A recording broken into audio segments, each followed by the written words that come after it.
Alright, YouTube. We're here to go over the results from Friday Night Drags from January 28th.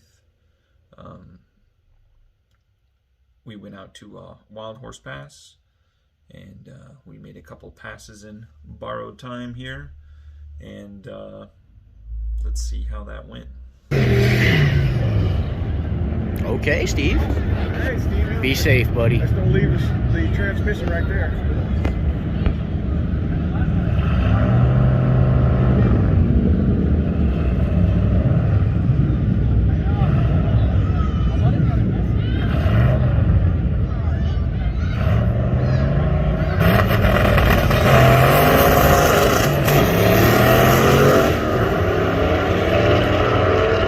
Go, Stevie. Be careful. Yeah, kids. Yeah, 130, bro.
Alright, so the first pass we raced one of the new C8 Corvettes. So on drag radials, had some other modifications done to it because it didn't sound like a normal C8, because I've ran quite a few of them now, so we at least had exhaust work and some other stuff done to it. And we made a pretty good hit off the trailer. We tried the boost controller out for the first time, added a little bit of duty cycle to it. We haven't tuned it. I tuned it at the track, so if you notice, the air fuel gauge is it goes 9.9, pretty much anything above 5,000 RPM, which is that's not good at all. Most of the other run, everything that was lower in the RPM range was fine. 10.8s, 11.4s in there. Since that was the first pass we made with any duty cycle, we weren't able to tune it yet. So don't pay attention to that, or pay attention to it. I know the air-fuel ratio sucks and we left a lot of power on the table because of it. But I've also got conservative timing and everything. It's running on Torco 108 unleaded, so I can throw a whole lot more timing at it if I wanted to make more power, but I'd rather just run more boost and less timing. But we ran a personal best straight off the trailer, obviously, because we've never added more boost than wastegate, and it made more power. Go figure. I haven't even looked at the log to see how much boost it made. 20% with a 3-port, it probably made 4 more pounds, so 14 pounds or so is what I'm guessing. I mean, I could just go look at the log, but probably not going to do that until the next time I can run the car out, because I've already got everything pretty much squared away on it, and I'm not not going to mess with the tune until the next time I go out, because the weather conditions will probably be different, and I'll just deal with it then. But as you saw, we beat up that Corvette pretty good. I mean, well, for whatever that's worth. But it ran good. Ran a fairly decent 60 foot. Nowhere near the best 60 foot. I think it was a 148 60 foot. This car's ran 140 flats, and it did that with the tires in the air, so I assume it actually has run quicker than that. But of course, that was on a warmer, better prepped track. And you know, this was not that. It probably 60 degrees outside. And it was windy all day, so the track wasn't holding temperature because air was blowing across it all night. But we did trap 130.77, I believe. It'll be there on the slip, or was there on the slip. All right, then we, you know, put her back in line, and we made a second pass. Let's see how that went.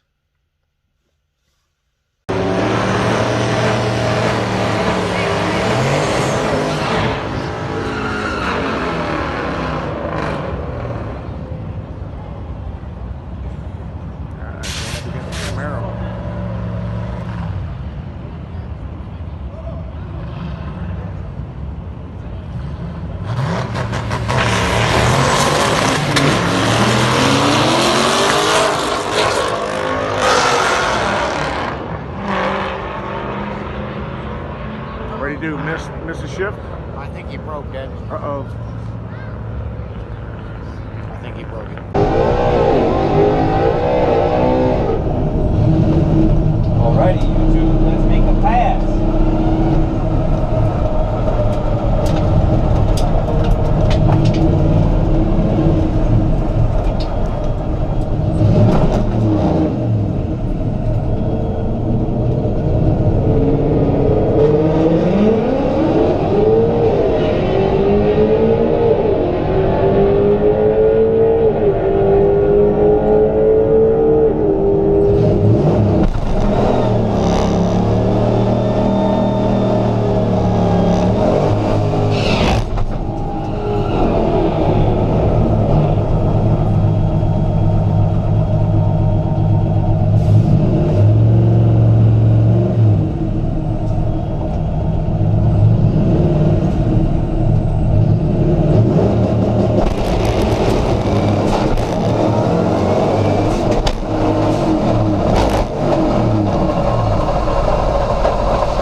Well, there goes the training. Well, now that we're back, we saw that pass went super awesome against that nitrous LS3 Camaro. I mean, it started off pretty good. It didn't end up so good. But this is why the car is actually called Borrowed Time, because there's nothing fancy in it. It had a regular junkyard T5 in it with a steel bearing retainer and a billet cluster support. No billet shift keys, nothing. I mean, literally the cluster support and the steel bearing retainer in the front. Of course, I've gone through it. I've shimmed it. The tolerances are a heck of a lot tighter than you'd find one in a junkyard, or pulling out of a car. So 5.0 Tussin, and I believe Neo Mustangs, they have really good videos on how to set those up. So if you want to look at increasing the tolerances or decreasing the tolerances, making those shafts tight, you could check out their videos, because I just skipped all that sort of stuff. But When I got home, obviously we destroyed the counter shaft and third gear. I had originally thought that it was going to be a partial engagement on the gear, but it wasn't. The gear just simply couldn't take the torque load, and it just straight came apart. So the big fireball that we noticed was it going straight to limiter under load, because obviously it got loaded down. It went into full boost, and then the gear disappeared.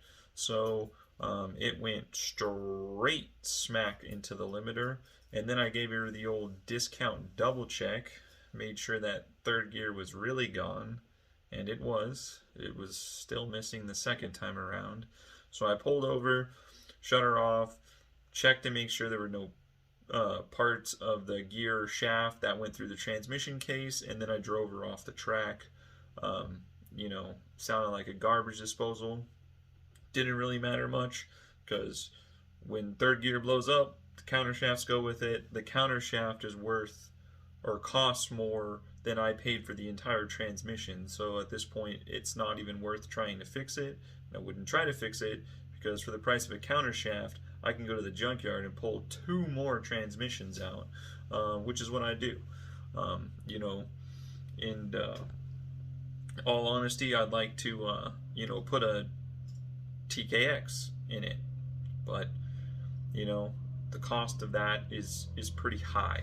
I mean, we're looking at $6,000 or so to put a TKX, and yes, I know the transmissions cost $3,000, but that doesn't include the bell housing, the new clutch that's going to be 26 spline, because I wouldn't go with a 10 spline unit, the drive shaft, the transmission cross member, a decent shifter, and all the other components that go with it.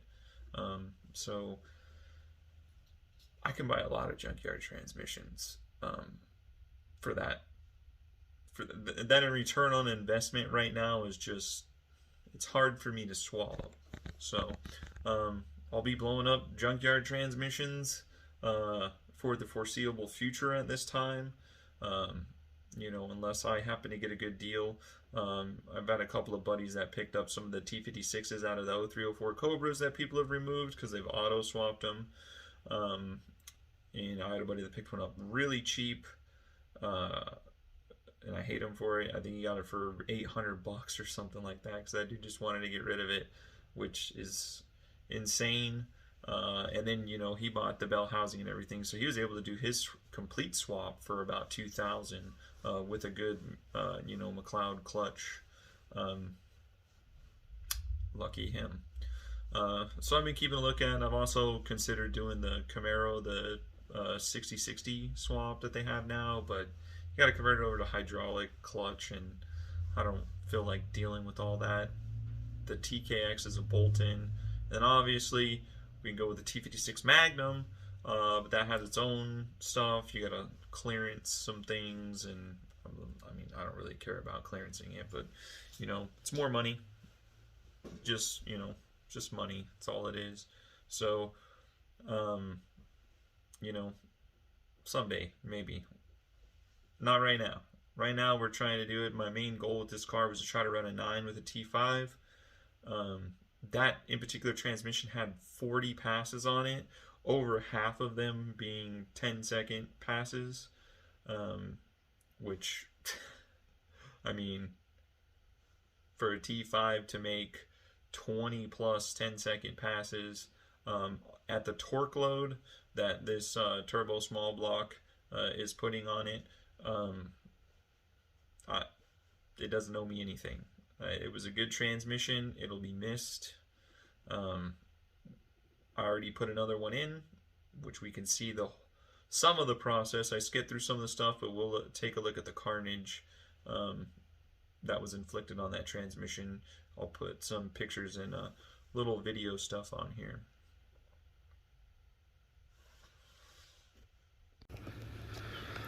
Alright YouTube, here goes borrowed time after last night's track trip. This is how she sits after what you saw. we know that we're having some tranny issues, so we're gonna come under here and we're gonna look at this beautiful T5. High performance. Ooh, look at that. High performance. And we successfully installed the Bluetooth third gear. So we're gonna go ahead and take out our lower drain plug. And we're gonna see if we catch any teeth in this bad boy.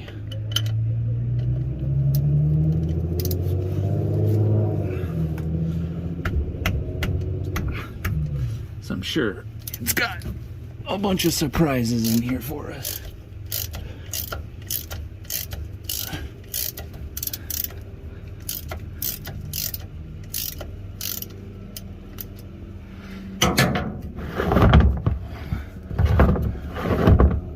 But I'm not missing, I didn't miss it.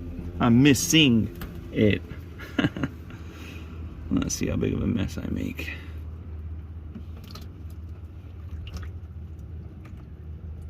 Oh, nice.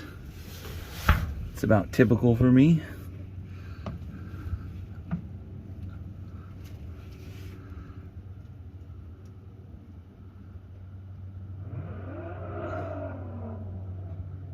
You see our fluid's nice and clean because it approximately has 3 passes on this transmission fluid. Lovely.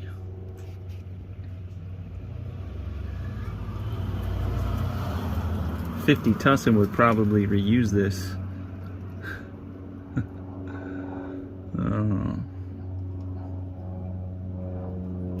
Well, I didn't actually see any chunks. And I don't feel any chunks either. Oh.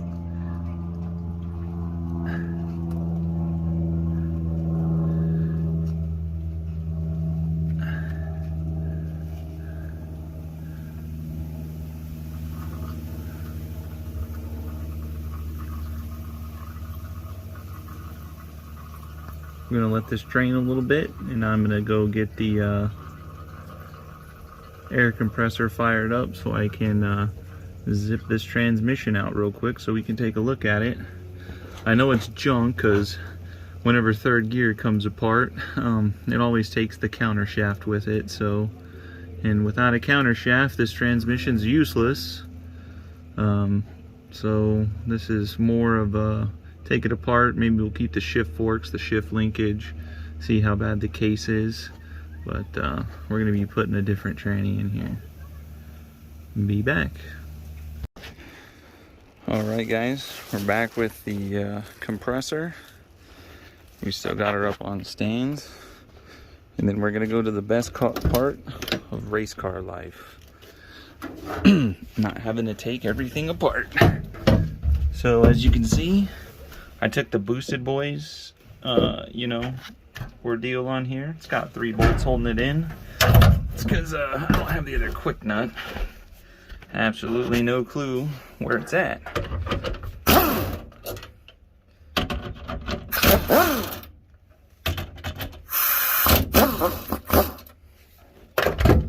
But, you know, honestly, I didn't even have to take this off. Yeah, because I mean, I only have to really take these 2 off the shifter. Yeah, I'll take it off anyways. It's just a habit so I can see the hole when I'm trying to re-stab the transmission in her. See, I got that Hurst shifter clearance mod. Let me go grab a 13 real quick so I can get that guy out. I believe it's a 13. We will see. Right. Well, it's not a 13. So it must be a 14.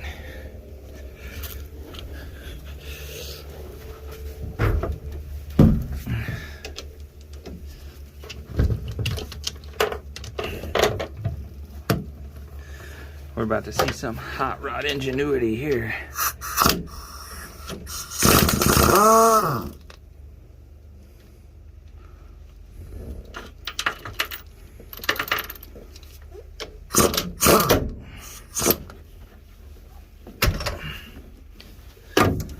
As we ain't got money for them Steeda stolid shifter bushings, so we got them hot rod shifter bushings.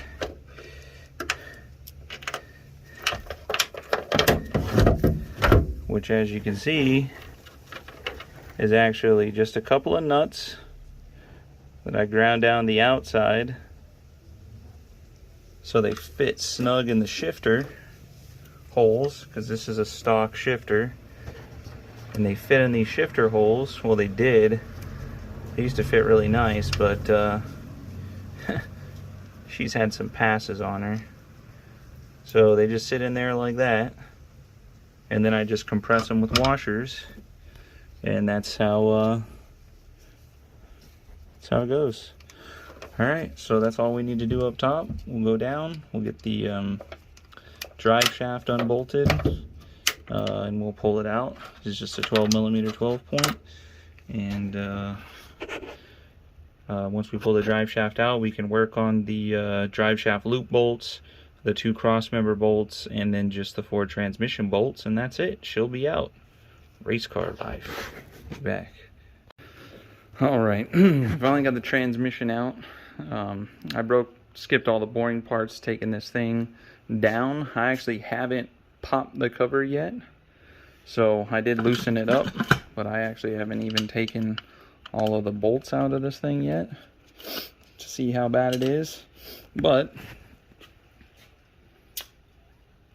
I can tell you right now, it's not gonna be good. So let's go ahead and see if I can wiggle these shift forks off. Let's see, sure we're all loose here. We're loose. We gotta kind of tilt this to the side to get it off.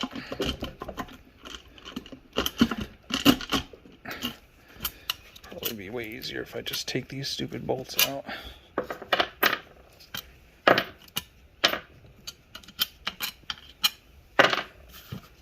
Right. Slide it over.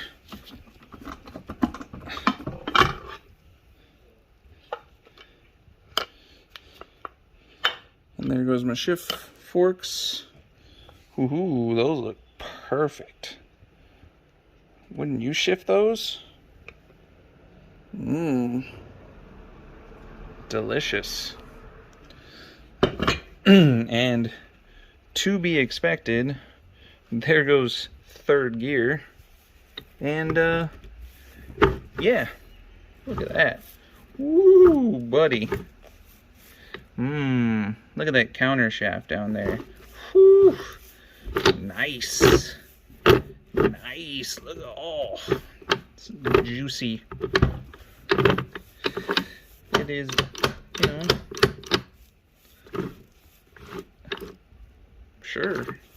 Sure that'll buff out.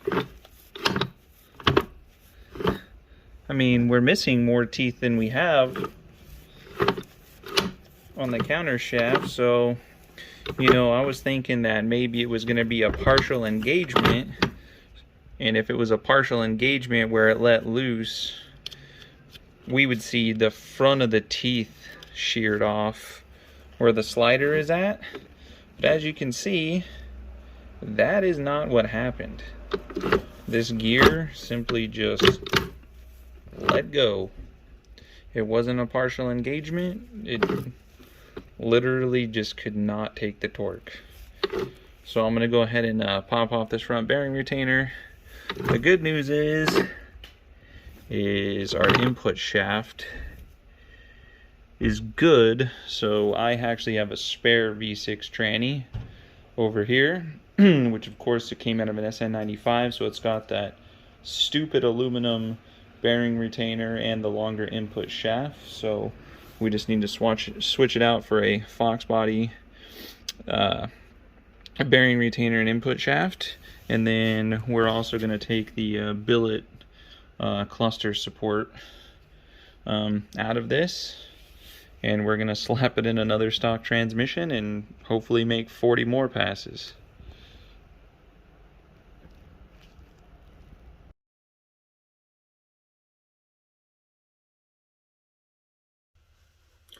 Alright, now that we're back from watching all of the destruction and the death of a T5, yet another T5 at my hands, because honestly I broke a lot of T5s. Almost exclusively third gear. I've broke so many third gears in T5 transmissions, I probably couldn't even tell you how many I broke, but I broke a lot. Alright, so I'm back here, gonna close this out. So like I mentioned, I did get the other transmission in there, the dirty one, and I was able to actually get the car off the trailer, because when it was broken, the countershaft obviously has to rotate properly for reverse to work. So if I tried to put the car into reverse and actually back it up, it was just stopping. It was literally locking the tires up, so I couldn't get it off the trailer and into the garage. Yes, I know I could have took the drive shaft out, pushed it off the trailer, and then put it back in, and then drove it into the garage, but I didn't really see a big deal with just jacking it up on the trailer and swapping the transmission out. Like I said, this is race car life, so there's no exhaust or anything like that to have to fight with. So this transmission, I've pulled so many of them out over the years that I can get these things out in less than 30 minutes, especially with nothing in the way. If I had all my tools and stuff laid out, it'd probably take me less than 15 minutes to physically pull this transmission out. So I'm not taking the dash apart. I'm not having to pull the any of that stuff out. Most people just rip the shifter boot anyways to pop them out, and you can go that route. But I didn't. I just unbolted everything, took it all out, bolted the new transmission in, and then drove it into the garage like normal. That way I don't have to mess with it. So, plus I made the mess on my trailer, which, you can just go and pressure wash that off instead of having to sit here and clean up the mess I was inevitably going to make. But I was able to, get it in and just drive it. So, she's ready to go. She's ready to make another pass. Hopefully I get at least 40 more passes, out of this transmission. I might revert back to wastegate. I might not. I don't know. I haven't decided yet. I don't know if the extra 4 pounds of boost is what killed it, or if the gear was damaged previously and just decided to let go on that in particular pass. The second pass that you see, the tune was actually a lot closer, so it was making more power when it let go, and that may be part of the problem, is that initially when it was running the super crappy 9.9 AFR that was super fat, washing my cylinders down with fuel, it just wasn't making enough power up top to do anything.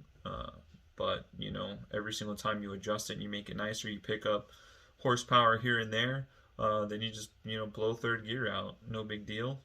I would have liked to have finished that pass, because I'll tell you right now that was going to be a lot faster than the first pass.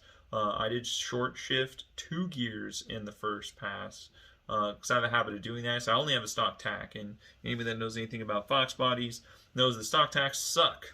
So I'm pretty much doing it by ear. That's it. Sometimes I'll clip the limiter, and you'll know if I clip the limiter because the second it clips the limiter, it shoots a fireball out. If it didn't clip a fireball, then I short shifted it. If you see a fireball come out, then I took it to the limiter. Does it make power up there? I don't know. I know it goes faster if I ship it closer to limiter, so that's my indication that yes, it should make more power up there. And it also will trap typically higher mile an hour the harder I run the car out. So the slip, of course, I didn't get the slip from the second pass because I broke, and I took a very short term of shame. They actually had a emergency gate that they opened up, so I could get it off the track before the gear chunks locked up and chucked something out of the side of the transmission. They just wanted to get it off the track as quickly as possible with as little effort as possible. And I'm just glad that I didn't oil the track down, because anybody that was there that night, there were some issues. There was a couple oil downs. Some guy absolutely destroyed a beautiful Grand National. I mean, he plowed that thing into the tree, the staging tree, and everything. I mean, it was hard to watch, because although I am a Blue Oval fan, I respect a lot all the cars from this era.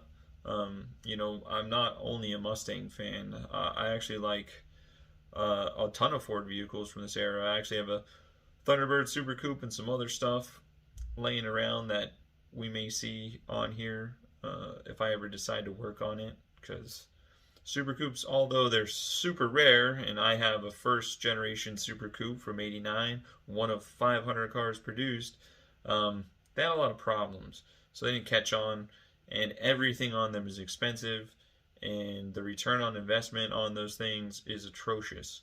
So that car is known as the Money Pit, because that's exactly what it is.